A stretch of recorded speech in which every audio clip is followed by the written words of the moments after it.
ఒక పెద్ద తుఫాను వచ్చినప్పుడు అడవిలో ఉన్న చిన్న చిన్న మొక్కలు గాలికి ఎగిరిపోతాయి, కొమ్మలు విరిగిపోతాయి. కాని వందల ఏళ్లుగా భూమిలోకి లోతుగా వేళ్లు పాటుకుపోయిన ఒక మహావృక్షం మాత్రం ఆ తుఫానును తట్టుకుని చాలా గంభీరంగా నిలబడుతుంది. స్టాక్ మార్కెట్లో కూడా ఆర్థిక మాంద్యాలు, ఊహించని ఒడిదుడుకులు వచ్చినప్పుడు మీ కష్టార్జితాన్ని ఒక మహావృక్షంలాగా కాపాడే కొన్ని కంపెనీలు ఉంటాయి. మీరు రాత్రిపూట ప్రశాంతంగా నిద్రపోయేలా చేసే ఆ మహావృక్షాలే లార్జ్ క్యాప్ కంపెనీస్. స్టాక్ మార్కెట్లోకి అడుగుపెట్టగానే ప్రతి ఒక్కరికీ వచ్చే ఆలోచన, నా డబ్బు సేఫ్గా ఉండాలి, అదే సమయంలో నాకు మంచి రిటర్న్స్ కూడా రావాలి అని. కానీ మార్కెట్లో వేలాది కంపెనీలు ఉన్నప్పుడు ఏది సేఫ్ అని ఎలా తెలుస్తుంది? ఇక్కడే మనం లార్జ్ క్యాప్ అనే పదాన్ని అర్థం చేసుకోవాలి. అసలు ఈ క్యాప్ అంటే ఏంటి? క్యాప్ అంటే మార్కెట్ క్యాపిటలైజేషన్. చాలా సింపుల్గా చెప్పాలంటే ఒక కంపెనీ యొక్క మొత్తం వాల్యూ. ఉదాహరణకు ఒక కంపెనీకి మార్కెట్లో 1,00,000 షేర్స్ ఉన్నాయనుకుందాం. ఒక్కో షేర్ ధర 100 రూపాయలైతే ఆ 1,00,000ని 100తో గుణిస్తే వచ్చే కోటి రూపాయలే ఆ కంపెనీ యొక్క మార్కెట్ క్యాపిటలైజేషన్. మన ఇండియాలో సెబీ రూల్స్ ప్రకారం స్టాక్ మార్కెట్లో లిస్ట్ అయిన వేలాది కంపెనీలలో ఈ మార్కెట్ క్యాపిటలైజేషన్ పరంగా టాప్ 100 స్థానాల్లో ఉన్న అతిపెద్ద కంపెనీలను లార్జ్ క్యాప్ కంపెనీస్ అంటారు. వీటి మార్కెట్ వాల్యూ సాధారణంగా 20,000 కోట్ల రూపాయల కంటే ఎక్కువే ఉంటుంది. ఇక్కడ ఒక ముఖ్యమైన విషయం గమనించాలి. ఈ టాప్ 100 కంపెనీలేవో రాత్రికి రాత్రే అదృష్టం కొద్దీ పైకొచ్చినవి కావు. దశాబ్దాల పాటు ఎన్నో సవాళ్లను ఎదుర్కొని, ఎన్నో ఆర్థిక మాంద్యాలను చూసి తమకంటూ ఒక పెద్ద సామ్రాజ్యాన్ని నిర్మించుకున్న ఇండస్ట్రీ లీడర్స్ ఇవి. బ్యాంకింగ్ రంగంలో హెచ్డిఎఫ్సి బ్యాంక్, ఐటీ సెక్టార్లో టీసీఎస్, అలాగే రీటైల్ మరియు ఎనర్జీ రంగంలో రిలయన్స్. ఇవన్నీ మనకి రోజూ కనిపించే, మనం రోజూ వాడే లార్జ్ క్యాప్ కంపెనీలే.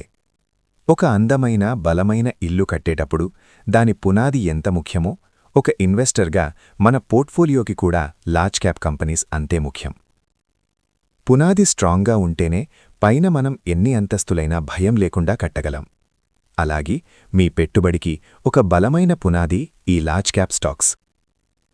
మరి వీటిలో ఎందుకు ఇన్వెస్ట్ చేయాలి? 3 ప్రధాన కారణాలున్నాయి. మొదటిది తక్కువ రిస్క్. స్మాల్ క్యాప్ లేదా మిడ్ క్యాప్ కంపెనీలతో పోలిస్తే వీటిలో వొలటైలిటీ చాలా తక్కువగా ఉంటుంది. మార్కెట్ ఒక్కసారిగా పడిపోయినా ఈ కంపెనీలు తట్టుకోగలవు మరియు చాలా త్వరగా కోలుకుంటాయి. రెండవది కన్సిస్టెంట్ డివిడెండ్స్. ఈ కంపెనీలు అప్పటికే ఒక స్థాయికి చేరుకునుంటాయి కాబట్టి వాటికి వచ్చే లాభాలను మళ్లీ వ్యాపారంలోనే పెట్టకుండా కొంత భాగాన్ని తమ షేర్ హోల్డర్స్కి రెగ్యులర్గా డివిడెండ్స్ రూపంలో పంచుతుంటాయి. ఇది మనకొక అదనపు ఆదాయం. మూడవది నమ్మకం. వీటి బిజినెస్ మోడల్స్ ప్రూవ్ అయినవి. వీటికి లక్షలాది మంది కస్టమర్లుంటారు, ఎంతోమంది అనుభవజ్ఞులైన మేనేజ్మెంట్ టీం ఉంటుంది. కాబట్టి రేపొద్దున్న ఈ కంపెనీలు మూతపడిపోతాయేమో అన్న భయం మనకుండదు. చాలామంది చేసే తప్పేంటంటే స్టాక్ మార్కెట్లోకి రాగానే ఒకేసారి డబ్బులు డబుల్ అయిపోవాలి, ఓవర్ నైట్లో కోటీశ్వరులైపోవాలి అని ఎవరికీ తెలియని చిన్న చిన్న కంపెనీలలో ఇన్వెస్ట్ చేసి దెబ్బతింటారు. పోర్ట్ఫోలియోలో లార్జ్ క్యాప్స్ పెట్టుకుందాం అనగానే అబ్బే ఇవి చాలా నెమ్మదిగా పెరుగుతాయి కదా, బోర్ కొడుతుంది అనుకుంటారు. కాని దీర్ఘకాలంలో మీ సంపదని కాపాడుతూ, ద్రవ్యోల్బణాన్ని అంటే ఇన్ఫ్లేషన్ని బీట్ చేస్తూ స్థిరమైన రిటర్న్స్ ఇచ్చేది ఇవే. అసలైన కంపౌండింగ్ మ్యాజిక్ జరగాలి అంటే ముందు మన అసలు డబ్బులు కరిగిపోకుండా ఉండాలి. ఆ పని లార్జ్ క్యాప్స్ అద్భుతంగా చేస్తాయి. దీని వెనక ఉన్న అసలు రహస్యం ఇది. లార్జ్ క్యాప్ షేర్లను కొనాలన్నా, అమ్మాలన్నా మార్కెట్లో చాలా సులభం.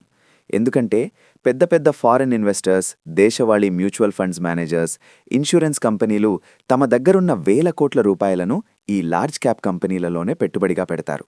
అంటే మీరు మార్కెట్లో ఒకరితో ఒకరు పోటీ పడట్లేదు, దేశాన్ని నడిపించే అతిపెద్ద సంస్థల పక్కన మీరు నిలబడుతున్నారు. సరే, ఇదంతా బావుంది విరాజ్, మరిప్పుడు నేను ప్రాక్టికల్గా ఏం చేయాలి అని మీరు అడగచ్చు. మీ ఇన్వెస్ట్మెంట్ జర్నీని స్ట్రాంగ్ చేయడానికి మీరు ఈరోజే తీసుకోగల 3 క్లియర్ అండ్ యాక్షనబుల్ స్టెప్స్ చెప్తాను. స్టెప్ 1, మీ కోర్ పోర్ట్ఫోలియోని చెక్ చేసుకోండి. మీ మొత్తం ఈక్విటీ పెట్టుబడిలో కనీసం 50 నుండి 60% లార్జ్ క్యాప్ స్టాక్స్ లేదా లార్జ్ క్యాప్ మ్యూచువల్ ఫండ్స్లో ఉండేలా చూసుకోండి.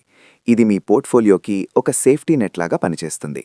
మిగిలిన డబ్బుని మీరు కొంచెం రిస్క్ తీసుకుని ఇతర ఫండ్స్లో పెట్టుకోవచ్చు. స్టెప్ 2, నిఫ్టీ 50 ఇండెక్స్ ఫండ్స్లో పెట్టుబడి.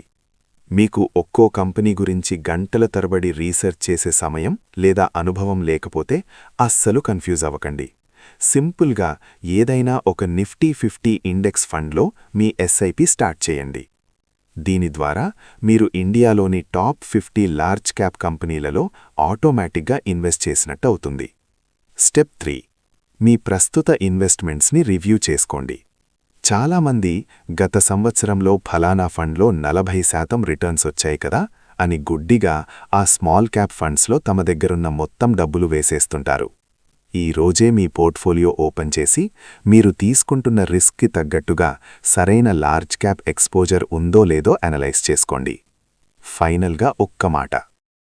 వెల్త్ క్రియేషన్లో గెలవడమంటే స్పీడ్గా పరిగెత్తి మధ్యలో ఆగిపోవడం కాదు, కింద పడిపోకుండా దశాబ్దాల పాటు స్థిరంగా నడవడం.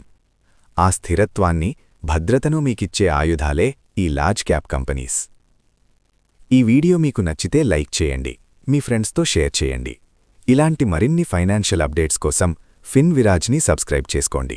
జై హింద్.